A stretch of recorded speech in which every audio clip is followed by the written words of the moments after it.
Carry के अचार की रेसिपी यूँ तो मैंने आपके साथ बहुत सारी शेयर की हैं, लेकिन आज एक बार फिर से बहुत ही ईज़ी तरीके से जिन लोगों ने आज तक अचार नहीं बनाया है, तो चलिए उन सब के लिए बहुत ही आसान तरीके से आज बनाएँगे हम ये कच्चे आम का अचार।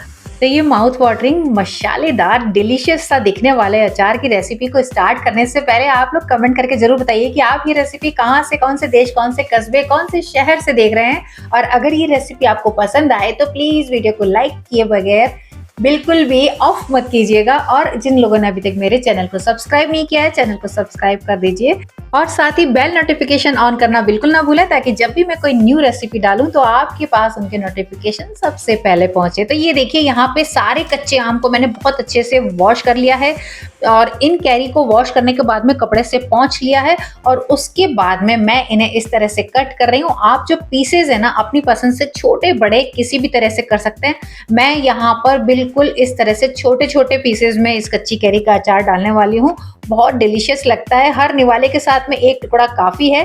तो बस मैं उसी तरीके से मैंने ये जो सारी कैरी हैं उनको मैंने इस तरह से कट कर लिया है। इन कैरियों को मैंने पहले ही वॉश कर लिया है और अब हम डालेंगे इसके अंदर कुछ सूखे मसाले। और ये कैरी है 2 किलो 600 ग्राम। तो लगभग जो कटिंग होने के बाद में इसके अंदर किसी किसी के अंदर जो है ना, इसका जो बीज होता है, कैरी के अंदर का गुठली होता है, आप लोग गुठली कहते हैं या बीज कहते हैं, जो भी कहते हैं, वो हटाने के बाद में लगभग 2.5 किलो कैरी है ये, यानी कि 2 किलो 500 ग्राम। तो इसके अंदर मैंने लगभग 5 से 6 टेबल स्पून नमक डाल दिया है और 2 टेबल स्पून मैंने इसमें हल्दी डाल दी है। इन्हें अच्छे से मिक्स कर देते हैं। एक बार स्पून की मदद से पहले मिक्स कर लेते हैं, फिर हाथों के मदद से मैंने अच्छे से मिक्स कर दूंगी, ताकि जो ये हल्दी और नमक है वो कटी हुई हर कैरी के पीस पे कोट हो सके। और अच्छे से हर कैरी पे हल्दी और नमक इस तरह से मैंने यहाँ पर देखिए हाथों की मदद से इसको अच्छे से मिक्स कर लिया है।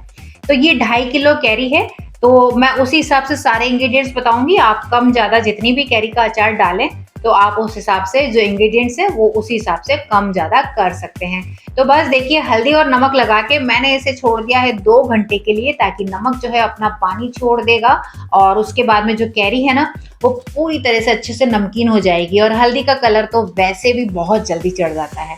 तो बस अच्छे से इसे मिक्स करके हम इसे इसी तरह से रख देंगे 2 घंटे के लिए। तो बस 2 घंटे के बाद में जब आप देखेंगे तो ये कुछ इस तरह से इसकी रंगत हो गई है। और ये देखिए कितना जो है नमक ने अपना पानी छोड़ दिया है, कैरी अच्छे से बिल्कुल नमकीन हो गई है। चाहे तो आप इसके 1-2 टुकड़े उठा के खा के देख सकते हैं। भाई कौन कौन इस तरह से करता है कि जब नमक लगा के हम कैरी रखते हैं तो उस समय जो है बड़ा मन करता है इस नमकीन सी या एकदम खट्टी मिट्टी सी कैरी को खाने का, क्योंकि कच्ची कैरी जो है बहुत ही टेस्टी लगती है कच्ची इसी तरह से खाने में। और यहाँ पे फिर बस हमें करना क्या है, कॉटन के कपड़े को एक रूम के अंदर आप फैन की हवा में, मैं इसको इस तरह से 3 से 4 घंटे तेज पंखे की हवा में इस तरह से फैला दूंगी, और जिससे कि थोड़ा सा हाथों की मदद से निचोड़ देंगे। और इसको इतना ड्राई करना है कि कैरी का जो शेप है ना वो बिल्कुल खराब ना हो, यानी कि वो पूरी तरह से सिकुड़ ना जाए, है ना। अच्छे से बस इसके ऊपर जो पानी है नमक वाला वो ड्राई हो जाए। लगभग 4 घंटे बाद जब मुझे लगा कि कैरी अब ड्राई हो गई है तो मैंने बाकी की तैयारी शुरू कर दी। यहाँ पे 4 कप सरसों के तेल को मैंने गर्म करने रख दिया और जब वो गर्म हो गया तो उसे मैंने गैस से उतार लिया है। और उसके बाद में मैंने एक तसला यानी कि एक कढ़ाई फिर से एक रख दी है। और अब हम बनाएंगे अचार का बहुत ही आसान वाला मसाला। बहुत ज़्यादा मसाला इस अचार में मैं नहीं डालने वाली हूँ। तो यहाँ पे देखिए, ये है पीली राई और काली राई, जो कि मैंने यहाँ पे लिए 3-3 टेबल स्पून। और ये सौंफ जो है 6 टेबल स्पून है, जिसमें से मैंने आधे सौंफ यहाँ पर 3 टेबल स्पून इसी के अंदर डाल के लगभग हम इसको बिल्कुल धीमी आंच पे 1.5-2 मिनट तक अच्छे से रोस्ट कर लेंगे।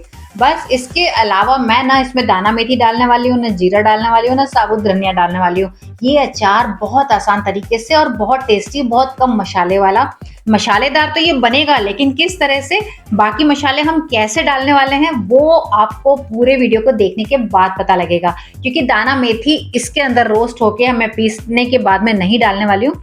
और जब ये मैंने रोस्ट कर लिया उसके बाद में जब ठंडा हो गया तो इन तीनों को मैंने अच्छे से दरदरा कूट लिया है खलबट्टे में। बाकी सौंफ, दाना मेथी, कलौंजी और राई दाल मैं किस तरह से डालने वाली हूँ तो वो अब आपको बताती हूँ। जब जो ऑयल है वो 80% तक ठंडा हो गया है और अभी ये हल्का सा गुनगुना है, तो मैंने इसमें से अंदाज से 1-1.5 कप जो ऑयल है वो साइड में निकाल लिया है एक बाउल में। और अब हम इसमें डालने वाले हैं ये दाना मेथी। भर के एकदम 4 से 5 टेबल स्पून आप इसमें डाल दीजिए ताकि ये जल्दी से फूल जाए। बची हुई सौंफ वो भी मैंने इसमें डाल दी है और यहाँ पर मैं डाल रही हूँ कलौंजी 2 टेबल स्पून और दाना मेथी 5 से 6 टेबल स्पून आप डाल दीजिए ताकि जो है मसालेदार अच्छे से बन जाए अचार का आपका। बहुत अच्छा लगता है अचार का मसाला। और ये है पीली राई दाल और हींग। पीली राई दाल मैंने यहाँ पे भर के 5 टेबल स्पून डाली है और हींग जो है 1/4 टीस्पून यानी कि लगभग 5-6 चुटकी मैंने हींग डाल दी है। इन सभी चीज़ों को अच्छे से इस हल्के गुनगुने ऑयल में मैंने मिला लिया है और अब हम डालेंगे इसके अंदर सूखे मसाले। तो यहाँ पे सबसे पहले डाल देते हैं रेड चिली पाउडर यानी कि लाल मिर्च का पाउडर। अच्छा, आपको अगर बहुत तीखा कम पसंद है तो आप कम डाल सकते हैं। मैंने यहाँ पे लगभग 3 टेबल स्पून तो लाल मिर्च पाउडर डाल दिया है और आधा टेबल स्पून कश्मीरी लाल मिर्च पाउडर डाल दिया है और हल्दी जो है पहले से ही हमने कैरी में डाल दी है। तो यहाँ पर मैं सिर्फ 1 टेबल स्पून जो है हल्दी भी डाल रही हूँ। इन सभी को मिला के आप इस तरह से रख लीजिए और अब हम होने देंगे इसे ठंडा पूरी तरह से। तो ये जब तक ठंडा होता है तब तक हम कैरी ले आते हैं।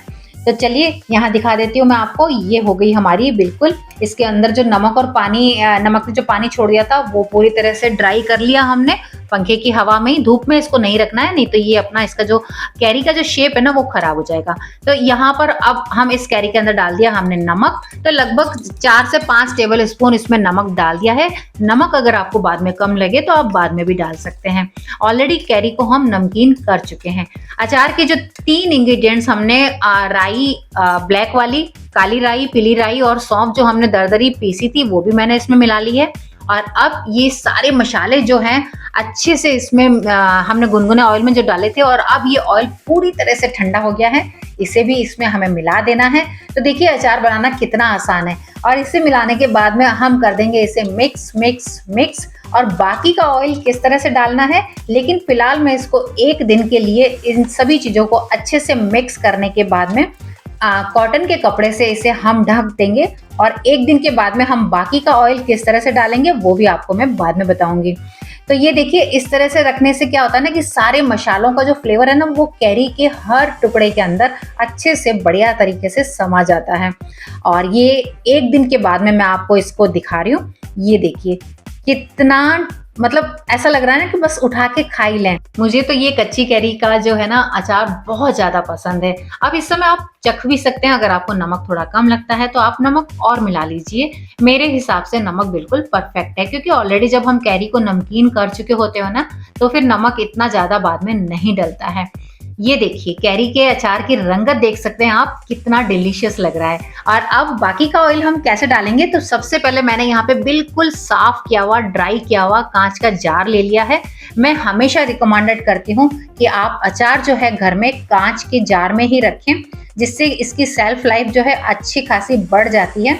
और सबसे पहले इस अचार को इसके बरनी में हम भर देंगे और उसके बाद में जो हमारा बाकी का ऑयल है ना, तो आपको मैं अब आज वो टिप देती हूँ कि आपको बिल्कुल भी ये सोचने की जरूरत नहीं है कि आपको ऑयल कितना डालना है, क्योंकि मैं ऑयल इसी तरह से डालती हूँ बिल्कुल धीरे धीरे। तो देखिए जब हम ऑयल डालने लगते हैं ना तो जो भी आपकी बरनी है ना उसका 25% सबसे पहले आप इतना ऑयल डाल दीजिए बस, और इसे कर दीजिए बंद और 2 दिन के लिए इसको छोड़ दीजिए। 2 दिन में आप देखेंगे कि ये जो तेल है ना ये काफी हद तक ऊपर आ जाएगा और अचार जो है नीचे बैठ जाएगा। उसके बाद में भी अगर आपको लगता है कि आपका जो ऑयल है वो थोड़ा सा कम है तो आप बाद में डाल सकते हैं। लेकिन मैंने यहाँ पे इस पूरे अचार में लगभग 1.5 कप ऑयल मैंने पहले सारे मसाले मिलाते वक्त ले लिया था और यहाँ पर फिर से मैंने जो है 1 कप ऑयल और डाला है। और अगर आपको लंबे टाइम तक अचार रखना है तो आप अच्छा खासा इसमें ऑयल डाल सकते हैं। आप चाहें तो इसमें 2 टेबल स्पून विनेगर भी डाल सकते हैं। लेकिन कच्चे आम के अचार में बिल्कुल भी मेरे तरीके से अगर आप बनाएंगे इस तरह का ये अचार तो आपका अचार सालों साल खराब नहीं होगा। तो कैसी लगी आपको ये रेसिपी कमेंट करके जरूर बताइएगा। लाइक देना बिल्कुल ना भूलिएगा। मैं जल्दी मिलती हूँ नई रेसिपी के साथ, तब तक के लिए गुड बाय।